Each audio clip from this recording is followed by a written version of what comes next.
Welcome! In this quick guide, you'll learn the easiest way to upload an entire folder to Google Drive using the latest app updates.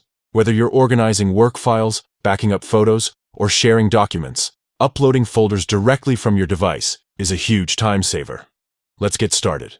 First, open the Google Drive app on your phone or tablet. If you haven't already signed in, enter your Google account details to access your Drive. Once you're in, look toward the bottom right corner of the screen and tap on the Files tab. This section lets you view all your stored files and folders, and it's where you'll start the upload process. Next, spot the plus icon, a circle with a plus sign, usually found at the lower right corner. Tap on this icon to bring up a menu of options for adding new content to your Drive. From the menu that appears, select Upload. You'll see choices to upload individual files or an entire folder. Tap on Folder to continue.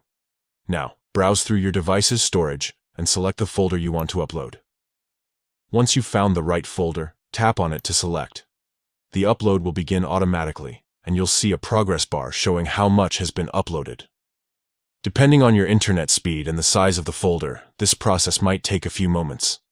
You can keep using your device while the upload continues in the background. When the upload is complete, your folder will appear in your Google Drive under the Files tab, just like any other item. You can now open it, move it, or share it with others as needed. And that's it. With just a few taps, you've uploaded a whole folder to Google Drive, making your files accessible from anywhere and easy to share with anyone. If you found this guide helpful, don't forget to check out more tips and tricks for getting the most out of your favorite apps. Thanks for watching, and happy organizing!